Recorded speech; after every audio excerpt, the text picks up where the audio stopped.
Hi, good morning. Welcome to Pandu English Academy. I am Bhagirath Godara with a new video. This video is for class 8, lesson number 3, Glimpses of the Past. This is the NCERT syllabus. So, uh, in this lesson, there is the Glimpses of Past means short history of Britisher till 1857. How Britisher came to India or how they captured India. What process they follow, how they persuaded Indian kings to accept their proposals.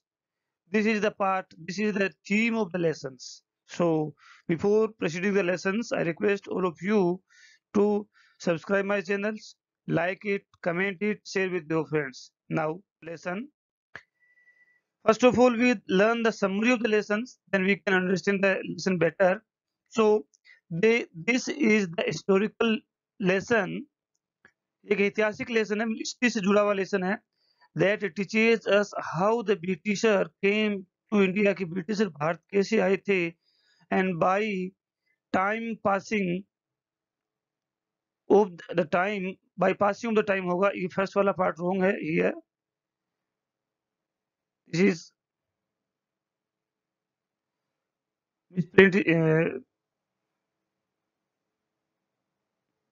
Then by passing of the time they understood Indian culture they का मतलब britisher जो लोग है वो उन्होंने जैसे जैसे समय निकला तो उन्होंने इंडियन कल्चर को समझा इंडियन की प्रवृत्ति को समझा कि भारतीय लोग कैसे हैं और स्टार्टेड टू कैप्चर इट और इसे कैप्चर करना शुरू कर दिया okay then by 1857 they had conquered the most part of India 1857 में जो भारत का पहला स्वतंत्रता संग्राम जो हुआ था उस समय तक ये भारत को लगभग कैप्चर कर चुके थे है ना उसी को यहाँ बताया गया है most part of India for this इसके लिए आसानी से कैप्चरिंग नहीं हुई थी उन्होंने क्या क्या किया दे पर्सुएडेड इंडियन किंग्स उन्होंने भारतीय राजाओं को उन्होंने तैयार किया राजी किया पर्सुएड कर राजी करना Indian Kings that they would protect them British ने ये कहते हुए उनको राजी किया कि हम आपकी रक्षा करेंगे उस समय तक भारत के अंदर राजा आपस में लड़ा करते थे पड़ोसी राजा एक राजा से दूसरा राजा युद्ध होते ही रहते थे तो उनके राज्य में अशांति थी धन होती थी लूट खसोट हुआ करती थी तो ब्रिटिश को ऐसा लगा कि हम ये ऑफर इनको दें क्योंकि राजा खुद से परेशान थे कुछ राजा जो एज हो गए थे बूढ़े हो गए थे उनके आगे आने वाली जनरेशन इतनी स्ट्रोंग नहीं थी जिससे कि वो उनकी नेक्स्ट जनरेशन सर्वाइव कर सके तो उनको इस बात का कहीं ना कहीं डर लग रहा था तो कुछ ऐसे सपोर्ट की आवश्यकता फील कर रहे थे जो उनके राज्य को बचा सके और इसी बात का आंकलन करते हुए ब्रिटिश ने इस तरह की ऑफर उनके सामने प्रेजेंट किया तो क्या किया उन्होंने they would protect them from their neighbours and enemies British ने कहा कि हम आपको आपके पड़ोसी राज्य जो हैं और आपके दुश्मनों से रक्षा करेंगे एंड इन रिटर्न बदले में they would take a little money थोड़ा उन्हें पैसे चाहिए मैं थोड़ा उनको वो पैसे लेंगे थोड़ी व्यवस्था जमाने के लिए कुछ चार्ज लेंगे वो जो पैसे जो ब्रिटिशर ले रहे थे वो उनमें उनके युद्ध में खर्च होने वाले पैसे से काफी कम था है ना तो इस बात को उन्होंने उचित भी समझा खर्च कम लगेगा है ना ब्रिटिशर ने ये जवाबदारी अपने ऊपर ले ली कि बाह्य जो भी आक्रमण होगा उसे हम निपटेंगे आपकी सेना नहीं निपटेगी इस तरह से उन्होंने क्या कर लिया ब्रिटिश ने धीरे धीरे अपनी सेना भी ऑर्गेनाइज करना शुरू कर दी है ना तो ये उनका स्टेप था एंड कुछ पैसे लेंगे put there army in their state उन्होंने कहा कि हम अपनी आर्मी आपके स्टेट में रखेंगे by passing the time the British started to interrupt their administration जैसे समय निकला तो धीरे धीरे वो उनके प्रशासन में ध्यान देने लगे कि राजा का प्रशासन क्या है कौन सा मंत्री क्या करता है अलग अलग स्ट्रेटेजी वो फॉलो करने लगे ओवर रूल देम और फिर उनका ओवर रूल भी करने लगे राजा को की बातें मानना उन्होंने बंद कर दी and became the ruler of the state वो स्टेट के रूलर बन गए बाय दिस वे इस तरीके से दे कैप्चर्ड होल इंडिया इस तरीके से उन्होंने पूरे भारत को कैप्चर कर लिया दिस लेसन हैज 9 पार्ट इस लेसन में 9 पार्ट है how britisher capture India and what were the reactions of Indians toward them और उन्होंने ब्रिटिश ने जब भारत को कैप्चर किया तो उनके प्रति कुछ भारतीयों की क्या राय थी उस समय के जो तत्कालीन जो इंडियंस थे, उनकी क्या राय थी, ये यहाँ पे लिखाई गई है। This is the story between 1757 to 1857 and then year का प्रोसेस इसमें दिखाया गया है। 1757 इसलिए बताया गया है कि प्लासी का जो बैटल हुआ था, वहीं से ब्रिटिशर के मनोबल और ज्यादा बढ़ गए थे और वो इंडिया को कैप्चर करने के लिए उतारू हो गए थे। तो हम आगे बढ़ते हैं। This is the only summary, now we learn the lesson. So the first part of this lesson, lesson has 9 part. इस तरह के 9 पार्ट है इसके अंदर। जो फर्स्ट पार्ट है उसकी हम स्टडी करेंगे। तो फर्स्ट पार्ट के अंदर देखें, कुछ भी नहीं लिखा है। फर्स्ट पार्ट में की इमेज दी हुई है और इस बुक्स के अंदर ये 3 लाइंस लिखी हुई है, जिसको मैंने यहाँ समराइज किया है। ओके, इतना ही है फर्स्ट पार्ट के अंदर। This part has only some lines, that is, ये विमेन जो है, ये जो प्रोबेबली जो यहाँ प्रोग्राम दिख रहा है, ये इंडिपेंडेंट के बाद का है, स्वतंत्रता के बाद का। और ये महिला लोगों को कह रही है कि मैं आपको भारतीयों की बलिदान की याद दिलाती हूँ, जिससे कि आपकी आंखों में आंसू आ जाएंगे। ऐसा ही कह रहे। क्या कह देखते हैं। O my countryman, let your eye fill with tear, मुझे आपकी आंखों में आंसू भरने दीजिए। मीन्स ये कुछ इस तरह की बात शेयर करना चाहती है, जो इमोशनल अटैचमेंट को शेयर करना चाहती है, जिससे कि लोगों की आंखों में आंसू आ जाए, उनको अपनी याद दिलाना चाहती है। As you recall the sacrifices of India's martyr, आपके आंखों में आंसू कब आएंगे, जब आप भारतीय के बलिदान को याद करेंगे, भारतीयों की शहादत को याद करेंगे, तो शायद आपकी आंखों में आंसू आ जाएंगे। बस इतना इस पार्ट में लिखा है। ये टेक्स्ट है इस बुक का। इसका एक्सप्लेनेशन है, this is the function in Delhi after independence of India. This lady reminds us how we meet this day. How we meet this day का मतलब है कि हमें जो आज वाला दिन है वो कैसे मिला। क्या ये सही था? हम ये सोच सकते हैं कि जैसे आज हमें आजादी है, आज हमारे पास लैपटॉप है, फोन है, कार है, गाड़ी है, बंगला है ना, सब कुछ सुविधाएं। ऐसी भी शायद हमारे पूर्वजों के पास में होगी। नहीं, ऐसा कुछ नहीं था। उनको तो पीने के पानी तक की भी नौबत आया करती थी। ओके, आजकल सब चीजें हैं, तो by the passing of time ये सब कुछ इंप्रूव हो जाती है। सी टेल्स, ये महिला बताती है, the people of India about our martyr who sacrificed their life for the freedom of our country. ये महिला बताती है कि जो भारतीयों ने, इन भारतीयों ने अपना जीवन बलिदान कर दिया भारत की स्वतंत्रता के लिए, भारत की फ्रीडम के लिए, उनको उनकी याद दिलाना चाहती है। There were many other prominent leader, यहाँ और भी बहुत सारे प्रोमिनेंट लीडर बैठे हुए हैं, सभी को देख रहे हैं। जवाहरलाल नेहरू है, शास्त्री जी हैं, विमेंस है, लक्ष्मीबाई है, तिलक है, भगत सिंह है, गांधी जी हैं, काफी सारे लोग यहाँ बैठे हुए हैं। तो ये प्रोमिनेंट लीडर थे जिन्होंने सर्वाइव किया। There were many other prominent leader of India who anyhow survived and show India as independent country. बहुत सारे लोग तो आजाद होने से पहले मर ही गए थे, लेकिन ये कुछ लोग थे जिन्होंने कैसे भी सर्वाइव किया और भारत को आजाद कराने में अपनी कंट्रीब्यूशन दी। फर्स्ट पार्ट इतना ही है। सेकंड सेकंड पार्ट की जो हेडलाइन है वो है, the countries, not countries, the companies conquest. Conquest का मतलब होता है विजय। कंपनी ने किस तरह से विजय प्राप्त की। 1757 से लेकर के 1814, लगभग 1995 ईयर के लगभग की घटनाक्रम इसके अंदर है। किस तरह से कंपनी ने भारतीय राज्यों पर विजय प्राप्त की, ये यहाँ बताया गया है। तो ये लेसन जो मोस्टली बबल्स के रूप में है, बबल का मतलब देखा है कि पहले वाले पार्ट में फोटो दी हुई थी, ऊपर कुछ लिखा हुआ था, इस तरह से है। इनको यहाँ डिस्प्ले करना संभव नहीं है, लेकिन मैंने बहुत ही अच्छी तरीके से उसको यहाँ समराइज किया है। तो समरी पढ़ने से भी आपको उस पार्ट समझ में आएगा। So this is the summary of this part. By 1757 Britisher had established themselves in India. By 1757 तक ब्रिटिशर इंडिया में अपने आप को एस्टेब्लिश कर चुके थे। क्यों कर चुके थे? क्योंकि इस समय तक ब्रिटिशर को लगभग 100 ईयर हो गए थे इंडिया में आए हुए। वो इंडिया की काफी अच्छी कल्चर को जान चुके थे। अभी तक वो सिर्फ मर्चेंट थे, व्यापार कर रहे थे, लेकिन धीरे-धीरे उन्होंने अपने व्यापार को प्रॉफिट लेने के साथ-साथ में राजनीतिक पृष्ठभूमि निभानी शुरू कर दी। क्योंकि उनके पास काफ़ी धन था, तो उन्होंने वहाँ के राजाओं की हेल्प की, तो राजाओं ने उनको अपने स्टेट में पार्टनरशिप दी, धीरे-धीरे उनका मनोबल बढ़ा। तो ये यहाँ दिखाया गया है।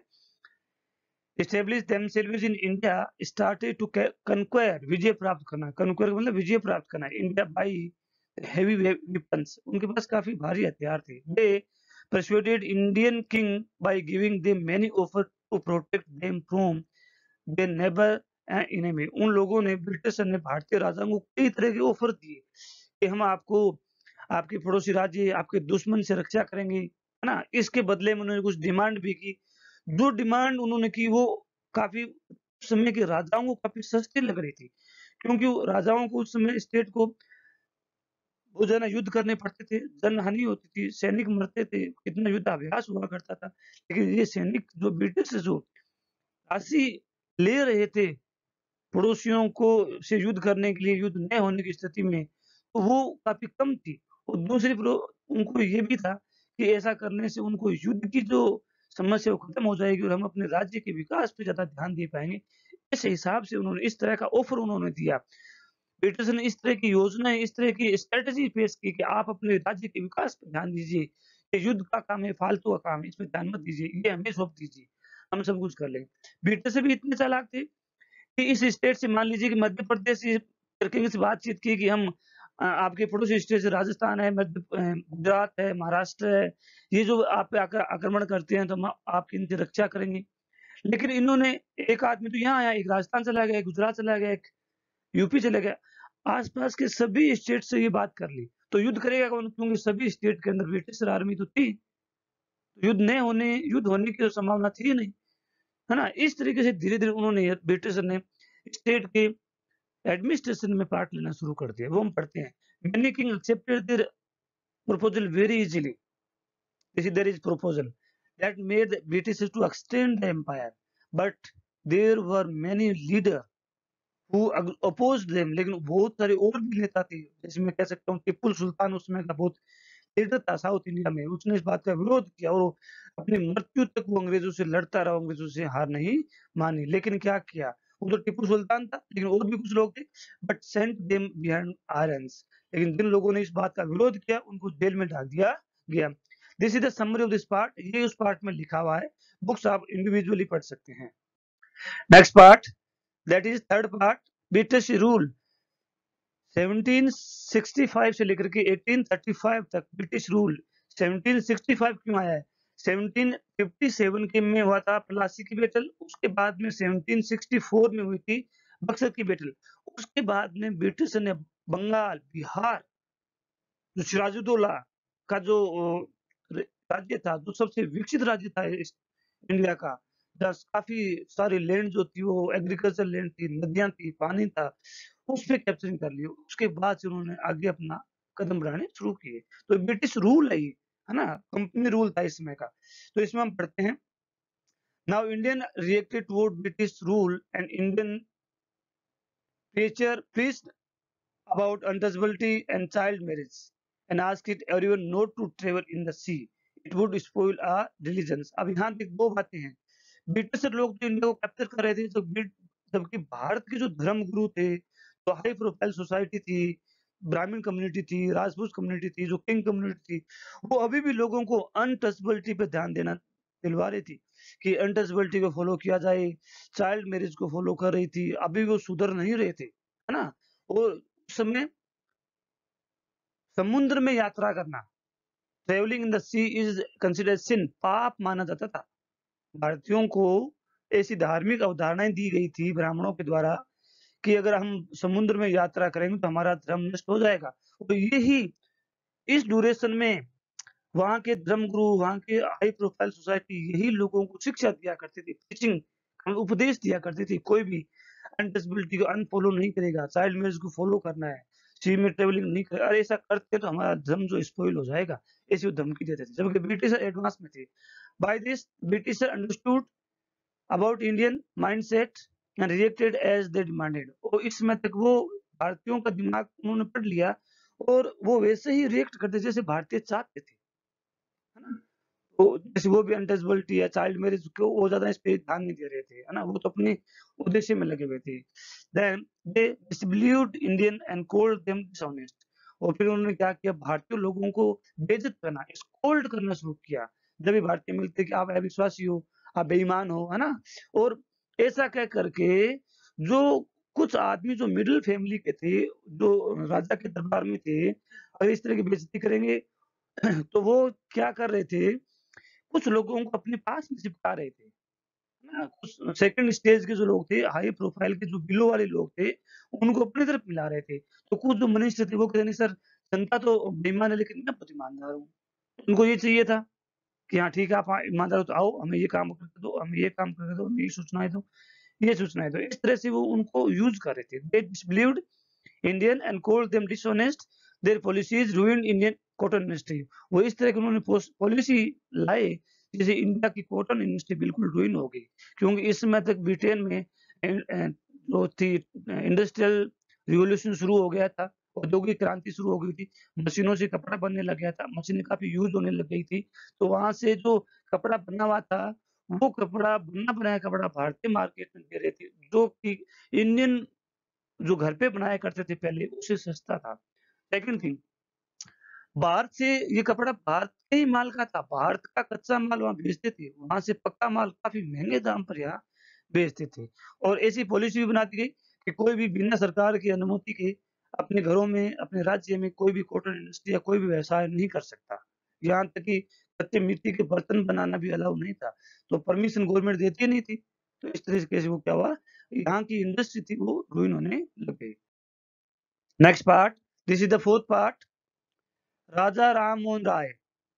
ये उस समय के कोई प्रोमिनेंट स्कॉलर थे, जो जिन्होंने इस बात को समझी। ये भारत के प्रथम जन जागरूक करने वाले व्यक्ति थे, जनता को जागरूक करने वाले व्यक्ति थे। इन्होंने समझा कि वो वास्तविकता क्या है और हम लोगों में क्या कमी है और ब्रिटिशर में क्या अच्छाई है।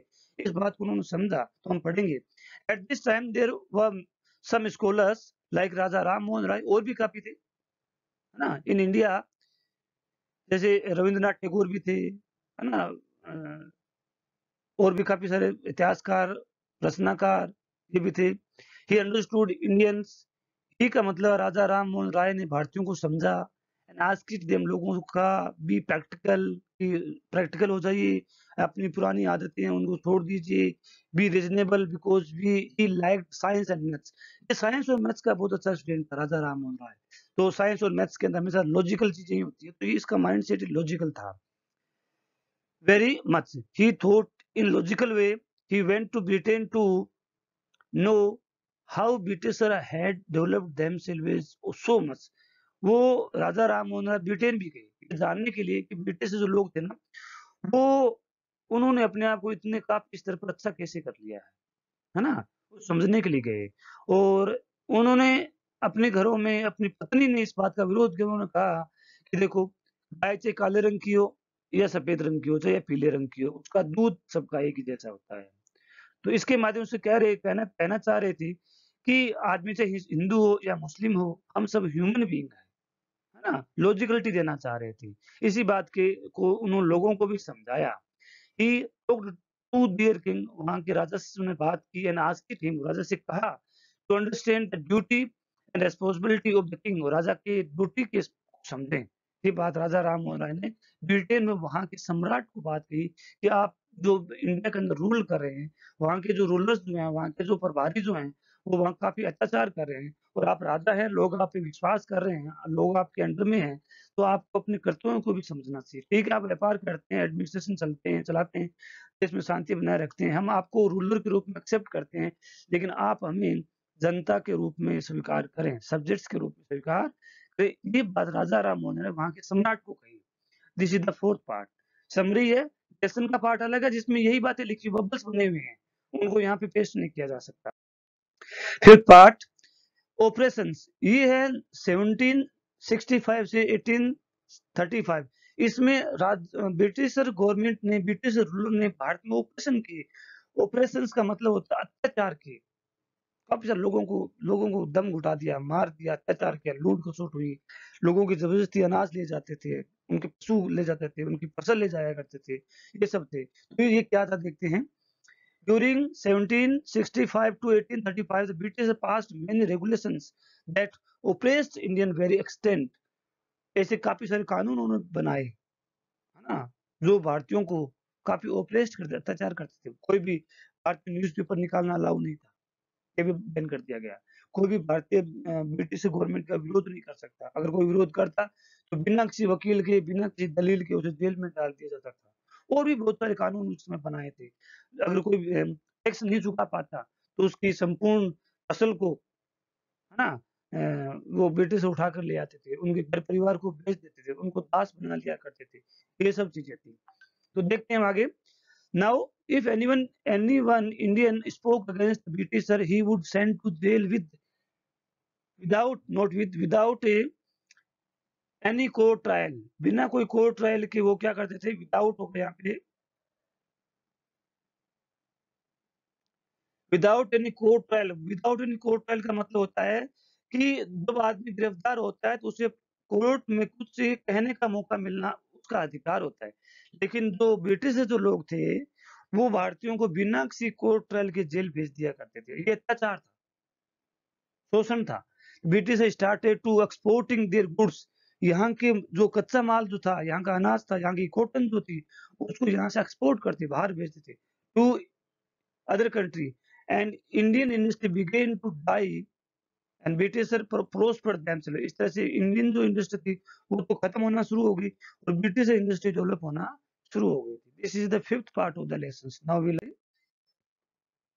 Sixth, dissatisfications. अब ये सब कुछ हो रहा था, रूल किया, ऑपरेशंस हुए, तो लोगों के बीच में अशांति भी हुई, लोग कुछ विरोध भी करने लगे। वो क्या था, यहाँ से क्रांति का 1857 का जो रिवोल्यूशन था उसका बैकग्राउंड बनना शुरू होता है ना। During this period there was some dissatisfaction among Indians. ये है 1835 से 1856 तक, 1835 से 1856 तक। इन 20 इयर्स के अंदर लोगों के बीच में कुछ भावनाएं जागृत हुई, एकजुटता की भावना जागृत हुई। लोग ये समझने लगे कि ब्रिटिश तभी रूलिंग कर रहे हैं जब हम लोग आपस में लड़े हुए हैं, है ना। असंतोष को समझने लगे। During this period there was some dissatisfaction among the Indian. Now the British wanted to teach Indian. अब ये ब्रिटिश जो लोग थे वो भारतीयों में शिक्षा भी देना चाह रहे थे। They imposed English language on Indian to teach them. वो इस तरह से इंग्लिश उस समय 1835 के अंदर मैकाले एक शिक्षाविद थे, उन्होंने भारत में इंग्लिश लैंग्वेज को अनिवार्य कर दिया था। पहले भारत में संस्कृत में शिक्षा दी जाती थी, लेकिन इसके बाद में ब्रिटिश ने इंग्लिश को अनिवार्य कर दिया था। इंग्लिश को अनिवार्य करने के पीछे कुछ लॉजिक थे।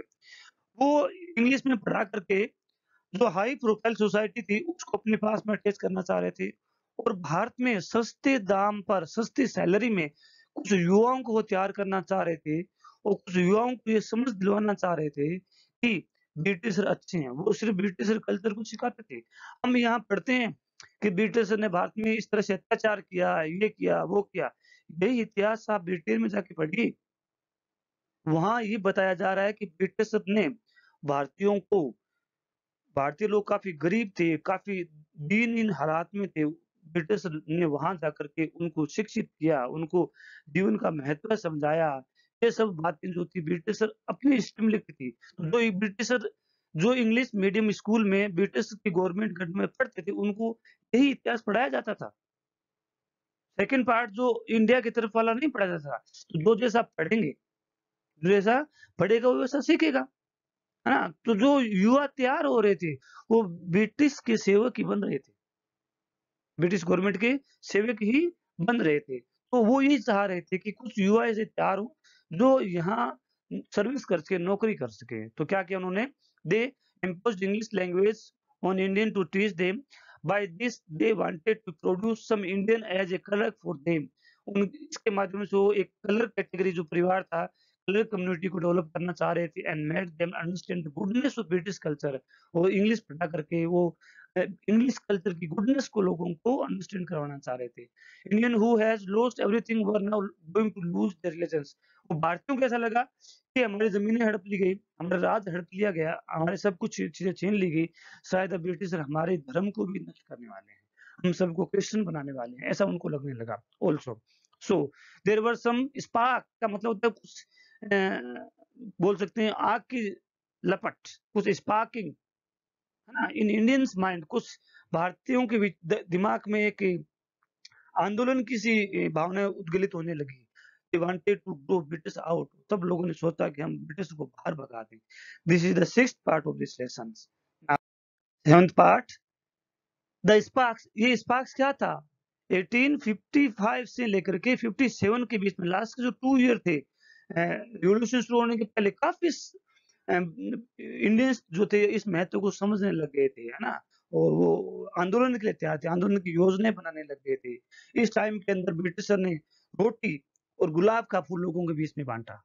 ये लोगों को रोटी का मतलब था कि हमें भूखमरी से कैसे निपटना है। हमारी जो भूख है, हमारी जो तंगहाली है, इसका कारण ब्रिटिशर है। गुलाब का था कि अगर हम एकजुट हो जाते हैं, तो हम ब्रिटिशर को बाहर भगा देंगे। ये क्रांति का मैसेज के सिंबल थे, रोटी और गुलाब, ओके? तो ये बाँटना शुरू किया ताकि लोगों को बीच में ताकि लोगों की भावनाओं को समझ सकें, है ना? जब इसलिए बंटी तो जो काफ़ी नेता थे, जो लीडिंग कर रहे थे इंडिया के अंदर, जो ब्रिटिश का विरोध कर रहे थे, वो उन लोगों को समझ में आया इन 2 इयर्स के अंदर कि भारतीय लोग जो हैं, भारत के जो लोग जो हैं, वो आंदोलन के लिए तैयार हैं। अगर हम लीड करते हैं, तो आंदोलन कर लेंगे। काफ़ी लोगों में गुस्सा था ब्रिटिशर के प्रति, ये इस पार्ट में दिखाया गया है। So, during this period, there were some spark of dissatisfaction in India against Britisher because they had laid heavy taxes on Indians and Indians were losing their lands, religions and everything they had. उन्होंने भारतीयों पे काफ़ी बड़े tax heavy tax lead कर दिए थे और वो भारतीयों ने काफ़ी बड़े ज़्यादा टैक्स से ज़मीनें, अपने घर, है ना, अपने परिवार, धर्म सब कुछ खो दिया था। अब उनके पास खोने को कुछ भी नहीं था। By the time the Indian soldier came to know that इसी समय, इसी ड्यूरेशन के अंदर भारतीय सैनिक जो ब्रिटिश आर्मी में थे, उनको भी एक बात का पता चला, क्या चला? That the bullet that were given to them were made of cows and pig. उनको ये समझ में आया कि एनफील्ड राइफल हुआ करती थी उसमें, उसमें एक बारूद डाला जाता था, उसके ऊपर एक फेट की एक कैप लगी हुआ करती थी। फेंकने से पहले उसे मुँह से तोड़ना पड़ता था। तो ये बात उसके अंदर काऊ और पिग का, काऊ हिंदू धर्म का बहुत ही काफ़ी रिस्पेक्टेड एनिमल्स है। गाय हमारी माता मानी जाती है और पिग जो है वो मुस्लिम कम्युनिटी उसको बहुत ही तुच्छ मानती है ना? उसको लाइक नहीं करती है। मुस्लिम कम्युनिटी जो है वो मीट खाना पसंद करती है, लेकिन वो पिग का मीट बिल्कुल भी नहीं खाती। सबसे घटिया जो एनिमल मुस्लिम कम्युनिटी ने माना है वो पिग माना है ना? तो दोनों के धर्म को नष्ट करने की योजना थी। This made them raise their weapons against British rules. और इसी बात ने सैनिकों को भी, किसान तो पीड़ित थे ही थे, सैनिक भी अपने हथियार ब्रिटिश के विरुद्ध उठाने में सच्चे सोच गए। They asked Indian ruler to lead them. भारतीय सैनिकों ने कहा कि आप हमारा नेतृत्व कीजिए। Many other leader came forward to lead them. और बहुत सारे नेता वहाँ आगे भी आए इसको लीड करने के लिए। This is the 7th part और यहाँ से उनकी क्रांति शुरू होती है। सो इन 8th पार्ट रिवोल्ट 1857 में आंदोलन क्या हुआ उसको हम देखते हैं। In the year of 1857 there was a revolt in India against British rule. British rule के अगेंस्ट में भारत में आंदोलन हो गया, क्रांति हो गई। Every youth of India rose against British rule। और सभी भारतीय लोग तैयार हो गए थे, ब्रिटिश के विरोध में खड़े हो गए थे, एकजुटता दिखाई थी। The first outbreak was in Meerut. सबसे पहले ये मीरूट नहीं होता, मेरठ नाम है, मेरठ में शुरू हुआ था। एंड सिपोईज मार्च्ड, वहां से सिपोही का मतलब विद्रोही जो लोग थे, जो आंदोलन कर रहे थे, वो वहां से दिल्ली की तरफ मार्च हुए और बहादुर शाह को अपना लीडर बनाया। इसके साथ अलावा और भी काफी फॉर्मर जो रूलर जो थे ना, वो भी आगे आए और अपने राज्य की जनता के साथ होकर के ब्रिटिश रूल को उखाड़ फेंकने का संकल्प लिया। उस चुनौती को स्वीकार किया कि हम इसको ब्रिटिश को यहाँ से भगा देंगे। लेकिन होता क्या आगे वाले पार्ट में देखते हैं।